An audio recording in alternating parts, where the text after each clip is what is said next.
Welcome to the Seatrade Maritime podcast. I'm Gary Howard, Seatrade Maritime News correspondent, and today I have two guests with me from Unique Group to discuss matters around crane safety and regulation. As you will hear, Tad Dunville and Ed Arias both have extensive experience in cranes ashore and at sea, and will share some deep insights into the issues crane owners and crane operators should have in mind when it comes to safety and regulation. Notably, why fairly lax enforcement of some regulations is no reason to ignore them. Let's start with the introductions. Ed, can you tell us about your career and your current role at Waterweights? I started with Waterweights back in 1999, almost 25 years ago. I started out opening up the depot in the Pacific Northwest, doing operations and sales, and worked my way up to the national sales manager and then the vice president of Waterweights, and now we are part of Unique Group. Great. And Tad, can you tell us about your experience and your current role? I am a third generation crane guy. I've been doing it for 25 years and I started with a broom. After I got out of school, was fortunate enough to be able to start a career in what we call process cranes, which are cranes that we consider heavy duty or critical to the operation of a facility. I've had the good fortune of being both a customer and an employee of Waterweights for a long time. And ever since the buyout by Unique Group, it's been a terrific opportunity for us to really broaden our horizons. For the last few years, I've been able to have the good fortune to work on the more technical products, lead the technical product development for the buoyancy group with cranes, as well as coming up with innovative ways to test some of the larger cranes and more technical cranes, such as process cranes, shipyard cranes, steel mill cranes, etc. So I really enjoy this. This gets you out of bed in the morning. Okay, so we've got a lot of experience here with us. Before we sort of dive into the topic at hand, for anyone out there that's maybe unfamiliar with Unique Group, I know there's quite a broad range of products and offerings across there. Could you give us a quick top-level rundown of the products and services that there are from Unique Group? Unique Group has been in the subsea and offshore industry for over 30 years. We offer a large variety of solutions globally, from unmanned survey vessels to survey equipment, diving, life support solutions, buoyancy lift bags, and Waterweights crane load testing, along with lifting mooring solutions, engineering equipment for subsea operations. And really in the lifting field, we specialize in both turnkey services as well as dry rental of really complex and rare equipment that maybe it wouldn't make sense for our customers to own, or it wouldn't make sense for them to train their people to operate frequently. That's really important to us is training and experience and safety is our number one mission. And so in order to help our customers be more effective with load measuring, load monitoring, proof testing, wire rope inspection, we help our customers being safe by being the safest people in the field. And that's really what we're here to talk about today, is crane safety and load testing and regulation. I've done a few interviews on maritime cranes here and there, and there's really a massive range across maritime and offshore industries of different types of cranes. What types of cranes and crane operations are we talking about today? We've gotten into quite a few different kinds of cranes. Cranes that are onshore in factories and steel mills that we know of as industrial cranes and are covered by the ASME B30, like B30.2 and B30.16, which is a set of consensus standards in the United States. Cranes that are on docks and floating near docks, as well as completely offshore cranes such as pedestal cranes that may be mounted on floating platforms in the Gulf of Mexico or the North Sea. So we have the depth and the range to cover just about any type of crane that is required to be inspected, which is most cranes in the world. Yeah, we also support the military with testing on the platforms, the elevators on aircraft carriers, the different cranes for loading equipment onto the different vessels. A lot of the load tests we do also on cruise ships with davit testing, lifeboat testing, and so on. Yeah, we have what we call the sausage bag, and it's, what would you say, Ed, maybe 5 or 6 foot long, 2 meters for those of you counting in new money. And it looks like a giant yellow sausage. And we can place them in lifeboats to test davits or on gangways to test the solidity of the gangway. I don't know that sausage bag is a technical term. If you'd find that in the curriculum at Purdue or a good engineering school. And one of the questions that I had down here that I was set to ask was whether boat lifters are considered a crane, even though they don't have a hook or a defined travel pattern. But it sounds like the answer is yes. Yes, so there's been a lot of noise about that in the last 2 years. And what's really driving that noise is that the state of Washington finally came out and said what we all know already, is that a boat lifter is indeed a crane. And there's a couple lines in regulation codes and consensus standards that make it ambiguous. And one of those talks about a fixed path for the long travel of such a boat lifter, or even the fact that there might be a fixture or a piece of infrastructure built up for the crane to travel on. And so boat lifter owners and manufacturers over the years have, to their credit, been very good with the code, and they've looked at it and they said, well, we don't exactly meet that definition, so we don't think we're a crane and you don't have to test it as much. And what they've been trying to do is help smaller businesses to remain viable and economically floatable, if you will. But in the end of the day, the disservice it does is that it allows people to shoestring the maintenance of a crane, what really is a crane, and not ever test it, and not test it when it's been either recently installed or recommissioned after a period of inactivity.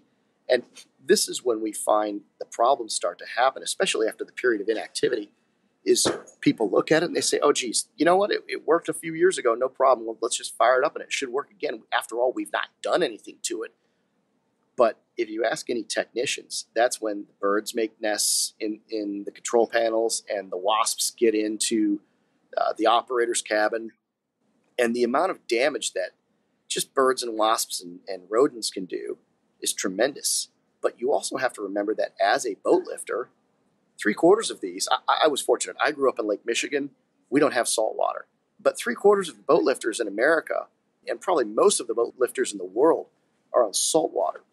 And so now you have the specter of corrosion hanging over your head. And when metal is designed to move, right? Bearings are designed to turn, wheels are designed to turn, wire cable is designed to be wound and unwound in a particular direction with frequency on a winding drum. When that doesn't happen, not only do the birds and the bees and the wasps and the rodents get in there, but corrosion gets in there. And your wire cable starts to fail. And on a boat lifter, your tires start to rot. If you ever have a friend or a neighbor with a camper or an RV, you always see them put trash bags over the tires. And the reason is the UV rays from the sun will get to the tires and they'll degrade the rubber and dry rot it. And you can have a significant rot situation in the tires.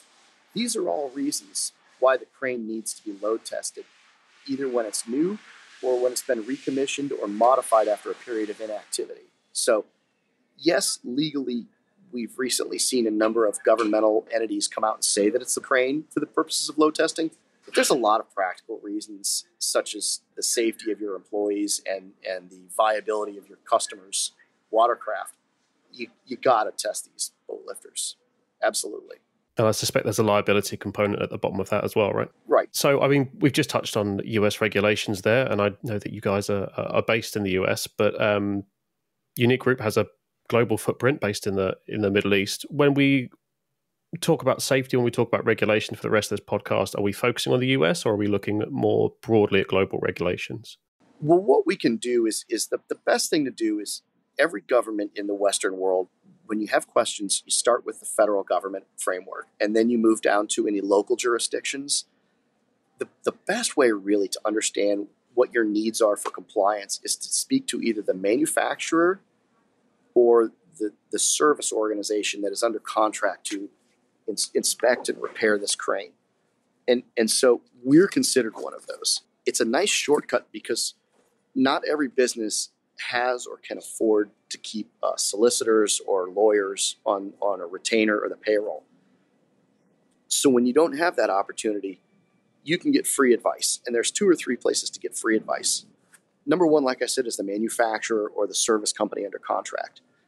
Number 2, you can usually write to a number of different engineering bodies that create consensus standards, which are when you have an appointed board of manufacturers, engineers, owners, end users, and governmental people that come together every month or every quarter and update the regulations.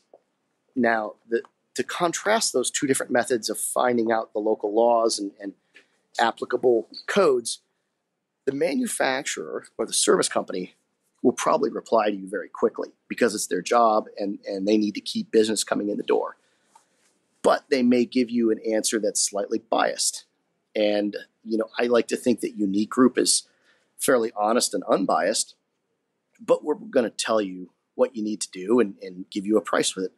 But it'll be a fast answer. On the other hand, you can write to the government or to like OSHA, which is the U.S. Occupational and Safety and Health body, or you can write to the American Society of Mechanical Engineers, which is a consensus standard group, but it will take a long time to get an answer.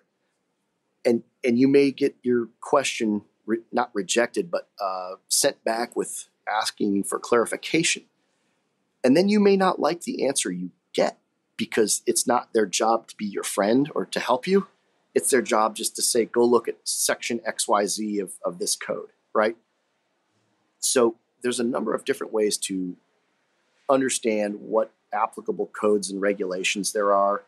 It's always best to do a little bit of a homework and maybe talk to a number of different private companies that you do business with, such as the manufacturer or the service company. In the United Kingdom, there is the LOLER rules, which are a federal law, I believe. There is the Lifting Engineers Association, LEA, which has a terrific, 3-inch thick book with regulations and suggestions for best practices and safe practices in lifting. That's a great place to start right there, because LEA would love for owners and manufacturers of that type of gear to become a member. So for a nominal fee, now you can become a member and ask other members and administrators of the group questions. So there's a number of different routes to find out what your applicable standards are. And it starts with what country and what local jurisdiction are you in. And do these ever refer to things like global standards, ISO, and that I see in other industries? There are ISO standards, and what you need to be aware of is, do they conflict or even contradict with locally mandated standards? That's really one of the most important things. Is ISO has great standards, but then you also have FEM in Europe, and you have SAE standards in the United States. And sometimes they do contradict each other. So it's important to understand what is applicable bright line law where you're at, and also what standards was your crane designed to. For example, your crane may have been built in Europe or US or Canada or the Far East and then put on a ship and sent somewhere. And so does it meet FEM standards but operates in the United States? Well, now you have two different bodies of regulation that you have to consider, because if it was built in Germany, the Germans were thinking of their rules, not ours. Yeah, and even with all these federal and state regulations, we've got a lot of customers that are very active and going above and beyond the federal and state guidelines. They'll test more often than what is required. Is that just down to a focus on safety, or is there another driving force behind that? Well, you have to consider that a business is in business to make money. So United States Steel, for example, which hasn't been doing a very good job of making money lately. So maybe we'll pick Nucor Steel. Nucor doesn't look at the basic regulations and then ask what is the bare minimum we can do to get by, because Nucor knows that their cranes are what we mentioned earlier are known as process cranes. In other words, they're critical to the operation of the business. If the cranes go down, Nucor doesn't ship steel and doesn't make money, and then the employees don't get their bonus, which is a large part of their compensation package. So Nucor says, what do we need to do to have exceptionally well-maintained cranes? And so when myself and Ed and our crew go to a Nucor shop, we're not quoting the bare minimum rules. We're telling them what the best practices are. Because if you have process cranes and you rely on them to ship product every day, yes, you absolutely have to go above and beyond the bare minimum standards. Bare minimums are not best practices. Absolutely. Gary, here's one other twister. Just following the bare minimum bright line regulations in the books doesn't necessarily absolve you of legal liability if someone gets hurt. For example, we have what's known in the United States as the General Duty Clause from the Occupational Safety and Health Administration, or OSHA as we like to call it. And what that says is that you have to provide a workplace free from known harm. So you may be following all of the bare minimum rules, but if you still don't adhere to manufacturer recommendation, for example, or internal corporate policy, and someone gets hurt, you can be cited by OSHA and fined, even though you met all of the basic rules in OSHA 1910.179, which is the base federal code in the United States. So it really behooves you to, for reasons of both productivity and legal compliance, to follow best practices and go significantly above and beyond the base legal code here required. And then where does the responsibility lie between the manufacturer and the crane owner after a certain point? So the manufacturer has to make the crane to meet the standards. So in other words, if there are deflection standards, which means when the crane picks up a load, it deflects or squishes down a little bit, to be very untechnical. It squishes down. Does it bounce back? Does it unsquish? Or does it stay bent after picking up that load? There is a very specific chapter and verse that says how the crane should squish down and how it should bounce back. And it's different on different types of cranes. There is very specific chapter and verse that says that all of the structural components should meet a 5-to-1 safety factor ratio. So in other words, if the wire cable is supposed to pick up 1 ton, the wire cable should be capable of picking up 5 tons. And that's what we call the paperclip effect. If you bend a paperclip once, it's not going to break. If you bend it 20 times, it's going to break. And so wire cable is kind of like a paperclip. You have to make sure it's capable of bending and unbending all day, every day for 10 or 20 years without breaking, right? So there's a number of different places these rules are at. And it is incumbent on the manufacturer to know all of them and design the equipment to meet myriad codes, because in the United States, at least, and in Canada, most countries that follow the British common law system, in fact, have so many independent bodies of rule cited by reference, incorporated by reference, which means you have to have very sharp engineers and statisticians and mathematicians in the offices of these crane manufacturers to make these cranes. That said, once the crane is handed over to the owner, it is now the owner's responsibility to maintain the cranes. And that's where the service organizations come in, whether they're independent ones like Unique Group or they're service organizations that are captive to the manufacturer.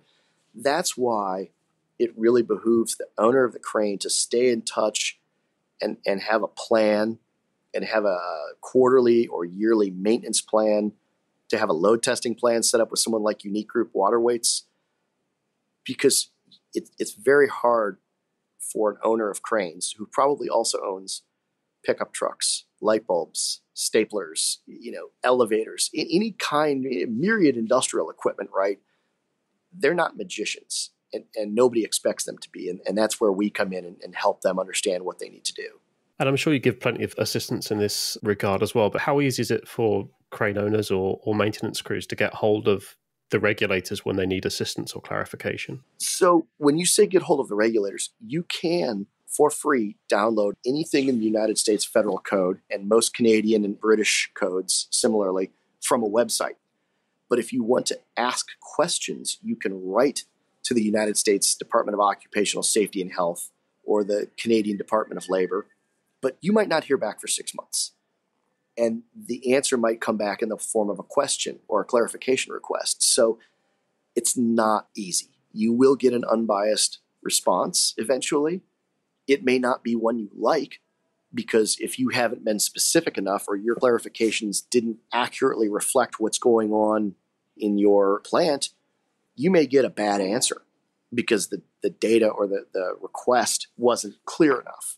So that's why it's good to have a balance. If you have an ambiguity about what law applies or what technique should be used in maintenance, I would speak to both a contract maintenance professional, and also write to either a federal body such as the United States OSHA or the American Society of Mechanical Engineers. Yeah, because there could be such a difference because there's cranes are used on, offshore platforms. Cranes are used in mines. They're used in power plants. They're used in all kinds of different industries. So there would be different regulations depending on where the cranes are used. That's correct. Yep. In maritime, we're no stranger to sort of overlapping regulations, regional versus global, and all the rest of it. Often it comes down to how well enforced the rules actually are. What happens to a crane owner when things go wrong? How much enforcement is there around the regulations? Let's start in the US and then perhaps look more globally, perhaps. Well, Gary, we keep saying enforcement. I hate to say it, enforcement is fairly lax. Enforcement usually happens after there's been an accident, an injury, or a death. The real enforcement mechanism is the bottom line. And we're at a point now where most companies realize that not providing a safe work environment exposes them to catastrophic financial liability. And so it literally pays to be safe now. But also, we go back to the needs of process crane owners. If your crane breaks down, if something falls out of the sky, or even just a 50-cent fuse blows, and you can't unload rail cars or load trucks, now you're losing money. And we have a lot of customers where if a crane goes down, you have $100,000 every hour you can't unload a truck or load steel onto a rail car or ship out automobiles or something like that. Our customers make tires, make automobiles, literally make rockets. And so if you delay a rocket launch by a few days, so I was really lucky to get to work on NASA, Blue Origin, and SpaceX projects to design cranes for all three of them. And what does it cost Elon Musk or Jeff Bezos to delay a rocket launch for a few days because the darn crane has a 50-cent fuse that we can't find, or there's a short in the wiring? These are the kind of things that are unacceptable delays. So I tell people, if you're worried about enforcement, you're worried about the wrong thing. You should be worried about your bottom line. And if you can't use your crane, why are we even talking about enforcement, right? That's the most important thing. We've spoken a lot about regulation already. Again, just sticking with the US, how sort of stable are the regulations there? What's the climate like? And are there any upcoming changes that people need to be aware of around cranes and testing? So there's always upcoming changes, and there's discussions about, for example, changing the load limiting and load monitoring regulations so that in most of the world, it is required that all cranes have load monitoring and or limiting devices. That's not required in the United States right now. There is rumblings of change in that, but I sit on a couple of the regulatory bodies, and change comes slowly. And the way the lawmaking and rulemaking process is set up in the United States is designed that, except in extreme cases where lots of people have been maimed or killed, it's designed for rules to change slowly to allow manufacturers and owners to have the time to adapt their equipment in place without making criminals of all of us, right? If we were just to say tomorrow that all cranes have to be painted red, that would be frustrating, right? Because everybody would have to be a painter. And what is the sense in making criminals out of everybody versus saying by 2030, all cranes have to be painted red? That allows owners and manufacturers to put together a cohesive and economically safe plan to comply with everything. The goal is not to make everybody into criminals, because what that does is it encourages a culture of carelessness for the law or disregard for the law, and that's really not productive for anybody. They've found long ago that just dropping a giant body of laws on crane owners is not going to be productive or safe. Yeah, and unfortunately, when there is a crane accident, then some of the state laws do change immediately, but sometimes it isn't until something actually happens in the field. Yeah, and really, I mean, we could talk about that state of Washington case where they decided that boat lifters are cranes. They still had, Ed, what was that? There was a 2-year window to come into compliance. Mm-hmm. And we still had everybody freaking out and scrambling because, as with any situation like that, your first reaction is, oh, they're not serious. And then your second reaction is, oh, they're probably going to forget about it. They're going to come back and tell us to forget about it. And your third reaction is, well, we're not doing it. And then your fourth reaction is, okay, we got to find somebody to do it. And your fifth reaction is, okay, this is way too expensive. We're going to have to find a different way to do it. So by the time you get to acceptance, you're right up against the date, right? And you've realized that, no, you can't do it for $500. Yes, you have to do it. It is a safety issue, and it's really important for your employees and your customers to do it. People put things off. So even when you have the applicable window, the correct window, people put things off. We've run up in an interesting case lately. So a big product for us is what we call MRT, and it allows you to inspect a wire cable used for lifting on cranes with a device about the size of a shoebox that uses very small magnets. It's very safe. People think it's X-ray sometimes, and it's not. You can touch it. You can be in the room. It's not like going to the dentist where he wears that big vest. And what it does is it allows people to see the inner core of the wire cable where most of the breaks happen. And the law has not accommodated for that. So what the law says is if you have 3 broken wires visible within a certain length of cable, you have to remove the cable from service. But because usually the majority of breaks are on the inside of the cable, which you can't see and will never see with your eyes, there's probably a lot more in there. So you're extrapolating, essentially. We still have not allowed the law or have been able to have the law and the regulations to catch up with that technology, because now you can see the core of the wire cable and you can accurately understand if the cable has lost the strength required to lift the load safely and repeatedly. And we've started to see the EN regulations, which are primarily used in Europe. The EN regulations have started to catch up. The United States regulations, which in this case are OSHA references ASME, American Society of Mechanical Engineers, they haven't looked at it. They don't know it exists. I've brought it up a few times, and ASME is a terrific group of men and women, very good engineers, but it's just not a priority for them right now. And so we're not going to see regulations update anytime soon to address this technology. And that's a shame, because really technology has advanced and made the workplace safer, but we still have just that body of rules that says, well, if you see 3 broken wires, take it out of service. That must be a difficult thing to regulate as well, because you wouldn't want to sort of disincentivize the use of that technology, right? You wouldn't want to punish people for being able to see better inside to the core of their cables. That's right. And so if you think about a wire cable, it looks like about 6 snakes wrapped around each other. And there's one snake in the center that is always in the center. And then there's 5 snakes that spiral around that center snake in the core. So you can never see the center. Never. It's not possible. It doesn't happen. You might be able to take a sharp tool and get in and see, for a few centimeters or something, but you can never, if a wire cable is 150 feet long or 200 meters long or something, you will never see the center of all of it. It's just, it would take 10 days to do it.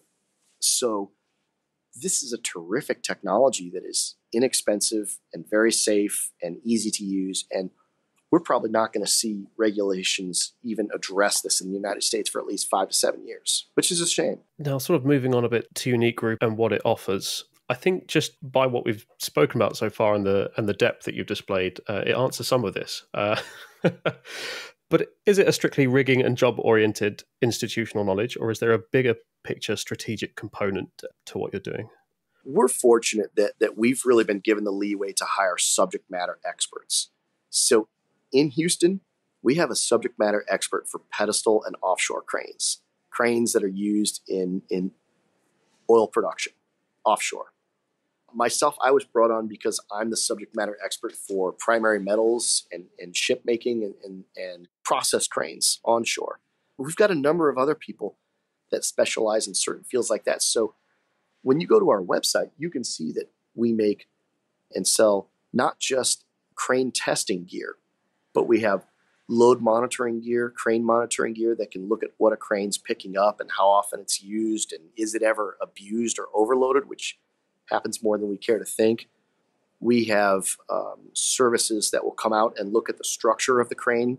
So here's a fun fact that the 2 primary modes of failure in lifting cranes. This was done about 25 years ago by a man named Charles Totten, who was an engineer for Bethlehem Steel, which is now part of Cleveland Cliffs. The two primary modes of failure in a crane, number one is the wire cable, and that's usually because of cowboying, abuse. And number two is the long travel machinery. In other words, the brakes, the gears, the axles, and the wheels that propel the crane along the length of the building.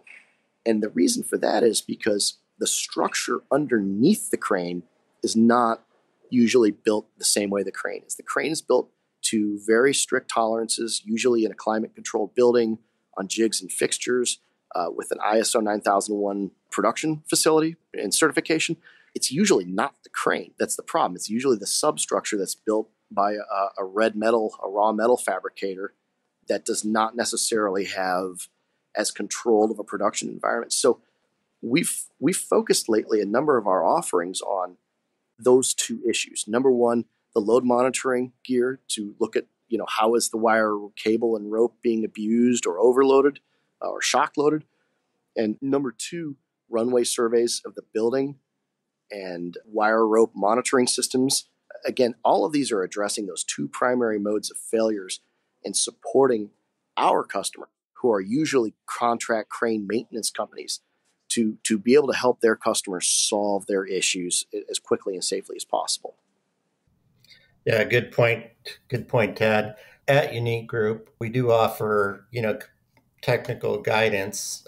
We've got, over 4 decades of experience in the industry.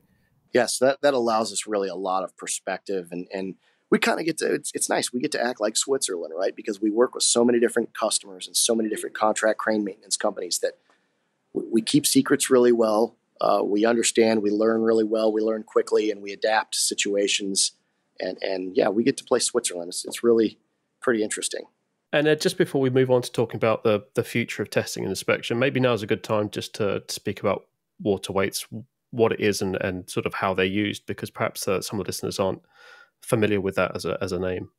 So water weights are a terrific tool, because if you have a crane that lifts 50 tons or 100 tons, traditionally the way it would be load tested, which is required at both the installation and the recommissioning and modification of the crane, or in some states is required every 4 years, bar none, you would bring steel slabs. And so if you think in the U.S., the load limit on a semi-truck is, 20 tons, something like that? So now you need 5 or 7 semi-trucks, and they have to show up at 9 a.m., and then you have to stage the weights, and you do the test, and then at 5 p.m., you got to call the truckers back. And of course, now we're into overtime, and you have to demobilize the weights and load them up and then truck them back. And it becomes a very lengthy process, not just in terms of the cost, but the logistics management of where are the trucks at? Do they have enough gas? Are they at the right door to the job site? Our team, we came up with these, at about 35 or 40 years ago. Our team can show up with a Ford pickup truck, kind of like the ones you see at the Ford dealership. One truck, one small trailer, kind of like you would see underneath a fishing boat, and we could load test a 300-ton crane with that. All of it in one Ford pickup truck with 2 men. So your head count is 1/5 or 1/10 of what it would be with steel weights. Your physical footprint is, 1/20th of what it would be with steel weights. We hook them up at 7 a.m. We fill them up. If it's a big crane, it might take 2 or 3 hours to fill up. We run the test for 30 minutes, 40 minutes. We drain the bags, which takes 30 minutes to an hour, depending on how big the crane is. We roll them up and put them back in the truck. And by after lunch, we're done and we're ready to go. So it's incredibly safe. It's incredibly handy and easy for people to organize and mobilize. Here's the best part. It's very environmentally safe because we inspect these bags. We cryogenically freeze them to make sure that we're not carrying any waterborne parasites. It really is by far the most ecologically safe method as well, because the water goes right back to where we borrowed it from, whether it's a local stream or a standpipe. It's very easy. And now perhaps then time to just sort of cast our eyes forward. Where do you see the future of testing and inspection? I mean, across a lot of industry, you see AI and maintenance 4.0 coming up. Is there a component of that in your business as well? Sure. I think as the state of the art advances, manufacturing has made it so capital equipment such as cranes requires less metal and more precision to build.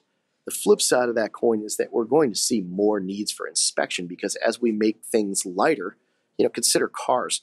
If you have a 1950 car, a 1980 car, and a 2024 car, there's each one becomes lighter because we have better computerized tools to design the cars. Cranes are the same way.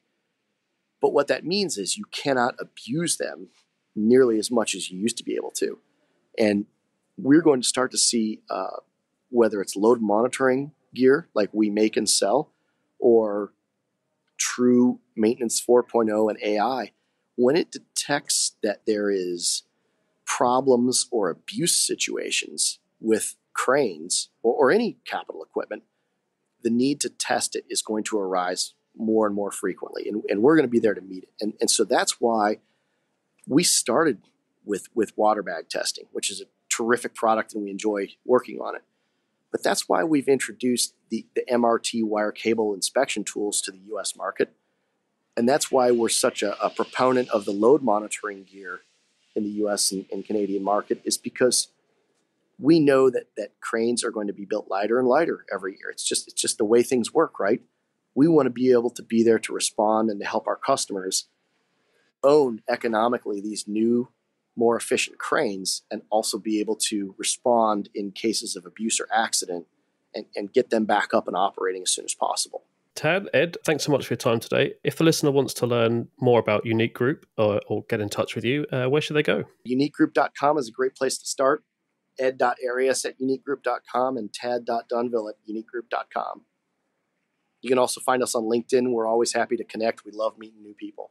And Ed, we're going to be at a couple trade shows, aren't we, coming up? Yep, we're going to be at Workboat. I believe you're going to be speaking at one of the conferences coming up here soon.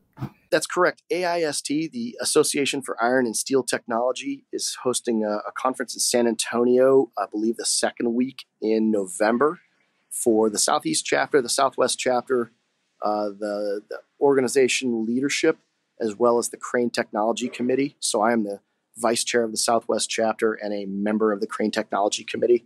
So I will be giving a talk about MRT wire cable inspection. We'd love to have people come out and learn a little bit more about this, maybe show you how it works. It is really safe, it is really easy, and it's really productive.